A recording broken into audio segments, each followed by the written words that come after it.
अब आज के इस वीडियो में विद्यार्थी करणी से संबंधित कुछ प्रश्नों को हल करना सीखेंगे। जैसा कि बच्चों आपको पहले भी बताया जा चुका है कि कोई संख्या यदि अपने सरलतम रूप में करणी में है तो वह एक अपरिमेय संख्या है। अर्थात इस वीडियो में हम विद्यार्थियों को अपरिमेय संख्याओं की संक्रियाएं सिखाएंगे। चलिए शुरू करते हैं। पहला प्रश्न है, बताइए कि निम्न संख्याएं परिमेय हैं या अपरिमेय हैं। तो यदि इन करणियों को जब हम सरल करेंगे, करणी समाप्त हो जाएगी तो वो परिमेय हो जाएंगी। अगर करणी समाप्त नहीं होगी तो वह अपरिमेय होगी। फर्स्ट पार्ट में दिया गया है अंडर रूट 196। तो आपको करना क्या है, 196 के गुणनखंड कर लीजिए। अभाज्य 2 9 18, 2 8 16, 2 चौको 8, 2 9 18, 7 7 49, 7 1 7। तो ये आ गया 2 गुणित 2 गुणित 7 गुणित 7। तो इस प्रकार हमने देखा बराबर कि इस जोड़े से 2 बाहर हो गया और इस जोड़े से 7 बाहर हो गया। यहाँ पर आपको ध्यान रखना है, चूंकि ये दूसरा मूल है, यहाँ पर 2 छिपा हुआ है, इसलिए 2 संख्याओं के जोड़े बनाए जाते हैं एक समान संख्याओं के, जैसे 2 का जोड़ा और 7 का जोड़ा। और इन जोड़ों से एक संख्या बाहर हो जाती है और दूसरी का विलोप हो जाता है, गायब हो जाती है। तो इस प्रकार ये देखिए 14 आ गया और करणी समाप्त हो गई। तो हम क्या लिखेंगे, अतः अंडर रूट 196 एक परिमेय संख्या है। सेकेंड पार्ट आइए, 3 अंडर रूट 18। तो 3 अंडर रूट 18 का गुणनखंड करोगे, 2 3 6 3 18। तो इस प्रकार हमने देखा 3 3 को जोड़े थे, एक 3 बाहर हो जाएगा। तो ये जो 3 बाहर होगा तो यहाँ गुणा होगा जाके, 3 3 को 9 और ये अंडर रूट 2 बच जाएगा। तो चूंकि यहाँ करणी समाप्त नहीं हुई है तो क्या लिखेंगे, अतः 3 अंडर रूट 18 एक अपरिमेय संख्या है। क्यों अपरिमेय संख्या है? क्योंकि यहाँ करणी समाप्त नहीं हुई है। थर्ड आते हैं अंडर रूट 9/27। तो यहाँ पे 9 के गुणनखंड 3 गुणित 3 और 27 के 3 गुणित 3 गुणित 3। अब देखो 3 3 कट गए, ये 3 3 कट गए, तो बराबर ऊपर क्या हो गया, कुछ नहीं बचा। तो जब कुछ नहीं बचा तो 1 बटे नीचे क्या, अंडर रूट 3। अब विद्यार्थियों ध्यान दो कि करणी बटे में नहीं होनी चाहिए, तो इसके लिए परिमेयकरण किया जाता है। जितना नीचे करणी में उतना ही अंश और हर में गुणा किया जाता है, जिससे अंडर रूट 3 एक कम अंडर रूट 3 बटे इन दोनों का जब हम गुणा करेंगे तो अंडर रूट 3 गुणित 3 हो जाएगा, अर्थात इसका 3 बाहर हो जाएगा, ये अंडर रूट 3/3। अब देखिए अंश रूप में अभी करणी विद्यमान है, अर्थात ये क्या है, अपरिमेय संख्या है। तो अतः हम लिख सकते हैं अंडर रूट 9/27, या इसको जब सरल किया तो क्या आया, अंडर रूट 3/3 एक अपरिमेय संख्या है। इसी प्रकार अब फोर्थ पार्ट में आते हैं। फोर्थ पार्ट क्या है, बच्चों के सामने है, 2 माइनस अंडर रूट 5। तो चलिए देखिए भाई, 2 माइनस अंडर रूट 5। अब देखिए ये क्या है, एक परिमेय संख्या, ये क्या है, अपरिमेय संख्या, और बीच में निशान अंतर। तो परिमेय और अपरिमेय का अंतर है। अब करणी में हमने तुमको बताया था कि यहाँ घटाने की क्रिया है, ये केवल तभी होगी जब करणी सजाती होंगी। तो यहाँ पर अब सरलीकरण की क्रिया नहीं हो सकती। ठीक है ना, क्या करेंगे, सरलीकरण नहीं हो सकता। क्यों नहीं हो सकता, है ना, क्योंकि एक परिमेय तथा दूसरी अपरिमेय संख्या है। क्योंकि एक परिमेय तथा दूसरी अपरिमेय संख्या है, अतः 2 माइनस √5 एक अपरिमेय संख्या है। तो अब विद्यार्थियों को समझ में आ गया होगा कि यह क्या है, एक अपरिमेय संख्या है। चलिए आगे देखते हैं। अब आते हैं फिर 5th पार्ट पे, इसको हल करेंगे। दिया गया 3 प्लस √23 ब्रैकेट में है माइनस √23, तो ब्रैकेट खोल दीजिए। इस ब्रैकेट के बाहर तो कुछ है नहीं, तो ऐसे ही खुल जाएगा। माइनस √23 लिख दीजिए। अब ये दोनों जो पद हैं वो सजाती हैं, समान है, ये कट जाएंगे, तो बराबर आ गया 3। तो 3 क्या है, एक परिमेय संख्या है। तो हम क्या लिखेंगे, अतः यह एक परिमेय संख्या है। अगला पार्ट देखिए, 1/√2। अभी हमने बताया था कि बटे में करणी नहीं होती है, तो जितना करणी में हो उसका ऊपर नीचे गुणा करते हैं। तो ऊपर हो गया √2 एक कम √2 और नीचे √2 का गुणा 2। तो अभी करणी समाप्त नहीं हुई, तो अतः यह अपरिमेय संख्या है। अब आते हैं अगले पार्ट पे। अगला क्या है, 2 पाई। ठीक है, तो लिखेंगे क्या, चूंकि पाई एक अपरिमेय संख्या है, तो पाई में 2 का गुणा करोगे तो अपरिमेय और परिमेय का गुणनफल 2 पाई भी एक अपरिमेय संख्या होगी।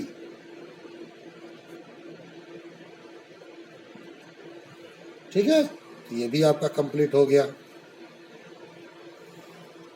अब अगला प्रश्न विद्यार्थी देखें, दिया गया है सरल कीजिए। तो फर्स्ट पार्ट उठाते हैं, 3 प्लस √3 और 2 प्लस √2। बीच में कोई चिन्ह नहीं है, या यहाँ पे गुणा दिख रहा है। जब कोई चिन्ह नहीं होता तो गुणा का चिन्ह होता है। इसका मतलब हो गया पहले ब्रैकेट का दूसरे ब्रैकेट में गुणा करना है। तो पहले ब्रैकेट में 2 पद, दूसरे में भी 2 पद, तो 3 को उठाइए, गुणा कराइए। तो गुणा करते समय ध्यान रखना है, जो यहाँ पूर्णांक है उनका गुणा पूर्णांक से, करणी का गुणा करणी से। और करणी के गुणा में हमने विद्यार्थियों को बताया था कि करणी समघातीय होनी चाहिए, यानी उनके मूल समान होने चाहिए। जैसे 3 का गुणा करेंगे तो 3 दूनी 6 प्लस 3 का गुणा जब √2 में करोगे तो ये गुणा नहीं होगा। 3 पूर्णांक है, √2 एक अपरिमेय संख्या है, या यूं कहे ये परिमेय है, ये अपरिमेय। परिमेय और अपरिमेय का गुणनफल सदैव गुणा के रूप में लिखा जाता है, गुणा होता नहीं है। यहाँ हमने गुणा का निशान लगाया है, ये छिपा रहता है। फिर √3 का गुणा 2 में करेंगे, 2 √3 पहले परिमेय खंड फिर अपरिमेय खंड लिखा जाता है। √3 का गुणा √2 में करोगे, अब देखो अपरिमेय का गुणा अपरिमेय है, दोनों के मूल बराबर हैं √3 और √2 के, तो ये √3 दूनी 6 हो जाएगा। तो इस प्रकार देखिए भाई, यहाँ पर अब आप देख रहे हैं सरलीकरण जब हम करेंगे तो ये परिमेय है, ये अपरिमेय, ये अपरिमेय, ये भी अपरिमेय। और ये जो तीनों अपरिमेय संख्याएं हैं ये सजातीय नहीं है। यहाँ √2 है, यहाँ √3 है, यहाँ √6 है, अर्थात ये स्वयं एक सरलतम रूप है। तो अब इसे सरल नहीं किया जा सकता, अर्थात यही आपका आंसर है। सेकंड पार्ट पे आइए। 3 + √3 और 3 - √3। अब यहाँ ध्यान दीजिए, देखने में तो ऊपर जैसा सवाल लग रहा है, लेकिन इसके दोनों ब्रैकेट के पद जो है वो समान है, चिन्ह इनके असमान है दूसरे वाले पदों के। तो यहाँ पर हमको एक सूत्र याद आ रहा है, a + b a - b, अर्थात वर्गांतर, अर्थात a² - b²। तो देखिए भाई, 3 का स्क्वायर 9, वो √3 का स्क्वायर मतलब √3 में √3 का गुणा, तो ये होता है 3। तो ये बराबर क्या आ गया? 6। तो यह एक परिमेय संख्या आ गई और यह सरल हो गया। इसी प्रकार इसका थर्ड पार्ट देखते हैं। क्या दिया गया है? √5 + √2 का होल स्क्वायर। चलिए ध्यान दीजिए, तो बराबर, ये देखिए ब्रैकेट के अंदर लिखा हुआ है 2 पद, तो इसको आप समझिए a लिखा है और ये b लिखा है, तो a + b का होल स्क्वायर हो गया। तो सूत्र लगा दीजिए पूर्ण वर्ग का, a², तो √5 का स्क्वायर 5 + b² √2 का स्क्वायर 2 + 2ab, a माने √5 और b माने √2। करणी में करणी का गुणा है, समघातीय है, तो ये हो जाएगा √10 और इधर 5 2 7। यही आपका आंसर हो गया। इसी प्रकार फोर्थ पार्ट, 3 √3 2 √27 प्लस क्या दिया है? 7/√3। चलिए देखिए, तो अब क्या करना होगा? 3 √3 अपने सरलतम रूप में है, 2 √27 को सरल किया जा सकता है, 3 त्रिको 9 त्रिक 27। करणी का ये डंडा वहां तक ले जाओ जहां तक इसके गुणनखंड आए, प्लस 7/√3। इस करणी का आपको परिमेयकरण करना होगा, क्योंकि हम बता चुके हैं कि बटे में करणी नहीं होनी चाहिए। तो बराबर 3 √3, यहाँ 3 एक जोड़े से बाहर निकल आएगा, तो 6 √3, ये हो गया 7 √3/3।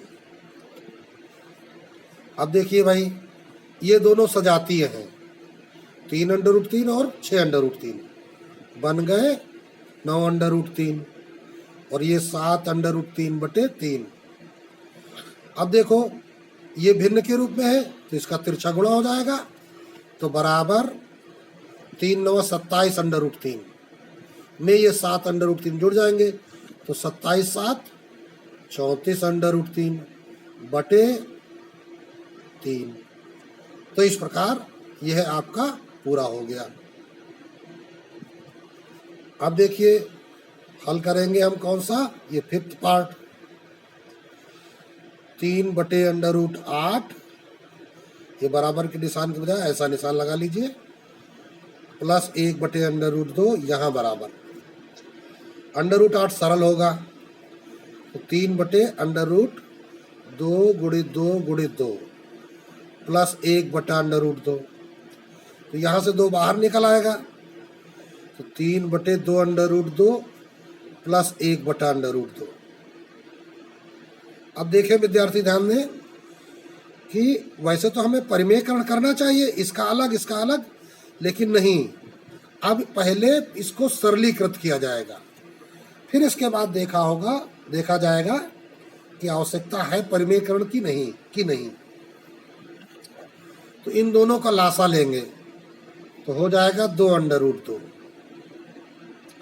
अब ये हो सकता है विद्यार्थियों के न समझ में आया हो, तो हमने अभी बताया था कि करणी को आप क्या करेंगे? एक अक्षर की बात मानेंगे, तो मान लो ये 2x लिखा है और वो x लिखा है, तो बीजगणित में जब आप लासा निकालते हो तो जो कॉमन होता है वो लिखते हो और जो बच जाता है वो लिखते हो। x कॉमन हो गया, लिख दिया, 2 बच गया तो 2x हो गया। तो इसी प्रकार इसके बीजीय व्यवहार से ही हम इसका लासा निकालते हैं। यहाँ देखो हर बराबर है तो अंश भी बराबर होगा। यहाँ हर में क्या भिन्नता है, इसका 2 गुना है तो अंश भी इसका 2 गुना करेंगे तो बराबर 5/2 अंडर रूट 2। अब इसका परिमेयकरण कर दो, अंडर रूट 2 का ऊपर नीचे गुणा करो तो ऊपर आ गया 5 अंडर रूट 2 बटे अंडर रूट 2 अंडर रूट 2 का गुणा 2 और दूनी 4। यही आपका आंसर हो गया। अब चलिए भाई हल करेंगे हम इसका 6th part. 3 under root 5 minus 5 under root 2 एक ब्रैकेट में, 4 under root 5 plus 3 under root 2 दूसरे ब्रैकेट में। तो चलिए देखिए ध्यान से विद्यार्थी सीखेंगे। बराबर नीचे ही लगा लेते हैं चूंकि लंबा है ये थोड़ा सा। पहले 3 अंडर रूट 5 का गुणा करने हम जाएंगे तो क्या बताया गया आपको, पूर्णांक का गुणा पूर्णांक में या परिमेय का परिमेय में, अपरिमेय का अपरिमेय में। जैसे इसका गुणा यहाँ पे करोगे तो 3 चौको 12, अंडर रूट 5 का अंडर रूट 5 में गुणा करोगे तो गुणित 5, इसकी गणना खत्म हो गई।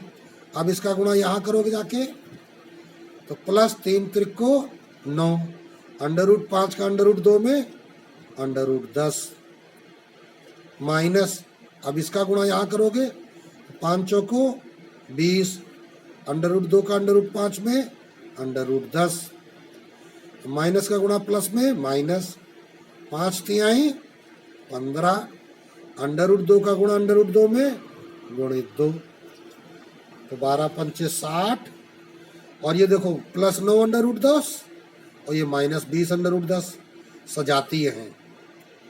माइनस 20 से प्लस 9 जाएंगे माइनस 11 अंडर रूट 10 माइनस 15 दूनी 30। एक बात ध्यान रखेंगे कि यहाँ अंक गणितीय व्यवहार नहीं हो रहा है, बीज गणितीय व्यवहार हो रहा है। तो करणी जो है घटती नहीं है कि अंडर रूट 10 में अंडर रूट 2 हम घटा देंगे, उनके गुणांक घटते हैं। 60 में 30 गया 30 माइनस 11 अंडर रूट 10। तो इस प्रकार यह हल भी आपका पूरा हो गया है। अब देखेंगे अगला प्रश्न। अब यह प्रश्न विद्यार्थियों के सामने है, महत्वपूर्ण है, हल करना सभी विद्यार्थियों को ध्यान से सीखना है। हल करेंगे हम। फर्स्ट पार्ट क्या कह रहा है, निम्न हरों का परिमेयकरण कीजिए। अभी हम पीछे कुछ सवालों में विद्यार्थियों को परिमेयकरण करना सिखाए हैं। जैसे 1/√7 है तो आपको क्या अभी सिखाया गया था कि यदि हर में करणी एक करणी हो तो उसी करणी का ऊपर नीचे गुणा करते हैं।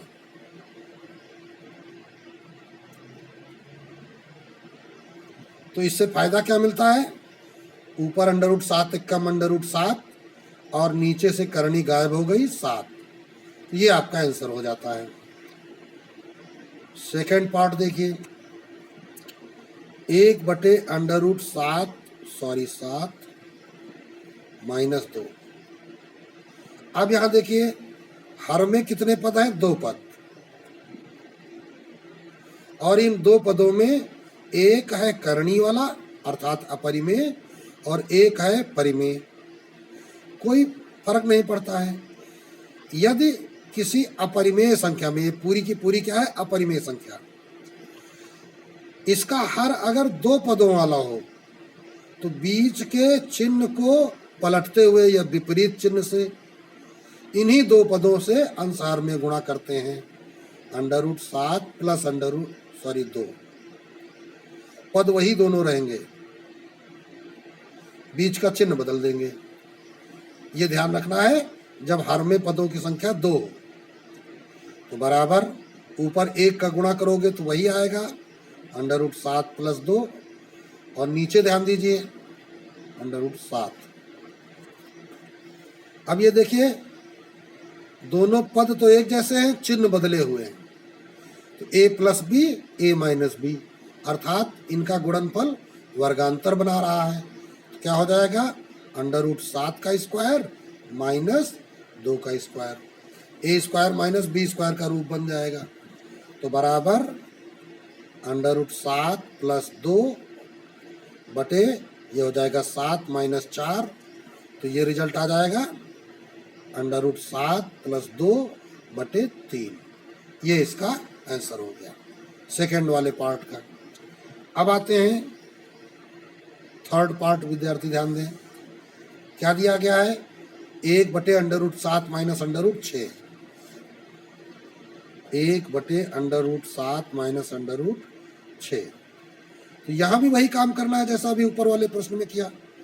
√7 माइनस √6 है, तो √7 प्लस √6 से ऊपर नीचे गुणा हो जाएगा। तो अंश तो वही आ गया, √7 प्लस √6, हर में वर्गांतर हो गया, तो √7 स्क्वायर माइनस √6 स्क्वायर, तो बराबर √7 प्लस √6 बटे 7 माइनस 6। तो 7 में 6 चला गया 1, तो √7 प्लस √6। अब बटा 1 लिखो चाहे न लिखो, यही आपका उत्तर हो गया। इसी प्रकार अब देखेंगे अगला प्रश्न लगाएंगे, फोर्थ पार्ट हल करेंगे। 2 प्लस √3 बटे 2 माइनस √3। तो यहाँ विद्यार्थियों को जैसा कि हमने बताया कि जब हर में 2 पद हों तो इनके विपरीत चिन्ह का प्रयोग कर परिमेयकरण करते हैं। तो अंश में क्या लिखा उससे कोई मतलब नहीं, तो प्लस √3 से ऊपर नीचे गुणा करेंगे। तो बराबर देखिए, ऊपर देखिए क्या हो रहा है, a प्लस बी, अर्थात ये बन रहा है a प्लस बी का होल स्क्वायर, और नीचे a minus b, a plus b, तो 2 का होल स्क्वायर माइनस √3 का स्क्वायर। ऊपर पूर्ण वर्ग है और नीचे वर्गांतर है, तो बराबर ऊपर क्या हो जाएगा, a प्लस बी का whole square, a square 4 plus b square 3 plus 2ab 2√3, और क्या है 2 का फिर गुणा करेंगे 2 into a into b upon 4 minus 3। सरल कर लीजिए, 4 3 7 प्लस 2 दूनी 4 √3, और बटा 1 लिखने की आवश्यकता नहीं, तो यही आपका उत्तर हो गया। ये हो गया आपका फोर्थ पार्ट। अब आते हैं अगला पार्ट, फिफ्थ पार्ट, यहीं पे हल करते हैं। क्या दिया गया है, √6 बटे √2 प्लस √3। तो यहाँ भी हर में 2 पद हैं, √6 बटे √2 प्लस √3, तो √2 माइनस √3 से गुणा करेंगे, चिन्ह बदलना चाहिए। तो नीचे क्या हो गया, वर्गांतर, ऊपर √6 का गुणा कर दो, तो √6 का √2 में √12, √6 का √3 में √18। तो आप ध्यान दीजिए, √12 के गुणनखंड करोगे 2 दूनी 4 तिहाई 12, √18 के गुणनखंड करोगे 2 तिहाई 6 तिरिक 18, क्योंकि करणी हमेशा सरलतम अवस्था में लिखी जाती है। तो 2 का स्क्वायर 2 माइनस 3, यहाँ करणी समाप्त हो जाएगी, तो नीचे क्या बनेगा, -1। तो ऊपर देखिए 1 2 बाहर हो गया, √3 -3 बाहर हो गया, √2 बटे -1।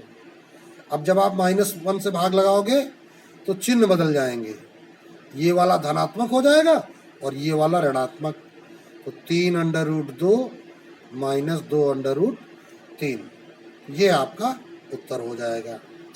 इसी प्रकार अगला प्रश्न देखते हैं। अब इसका छठा पार्ट हल करते हैं। दिया गया 4√3 प्लस 5√2 बटे √48 प्लस √18। अब यहाँ क्या, नीचे की करनी पहले सरल होनी चाहिए। तो √48 में जब गुणनखंड करोगे तो 2 का भाग लगाओगे 24 आएगा, फिर 2 का भाग जाएगा 12 आ जाएगा, फिर 2 का भाग जाएगा, फिर 6 आ जाएगा, फिर 2 का भाग जाएगा, फिर 3 आ जाएगा। 2 दूनी 4, 4 दूनी 8, दूनी 16 48 प्लस इसी प्रकार √18, 2 तिया 6 तिया 18 और अंश लिख दीजिए 4√3 प्लस 5√2। तो अब देखिए नीचे से 2 बार 2 बाहर हो जाएगा, अर्थात 2 दूनी 4√3 बन गया। यहाँ से 3 बाहर हो जाएगा तो 3√2 हो गया। 4√3 प्लस 5√2।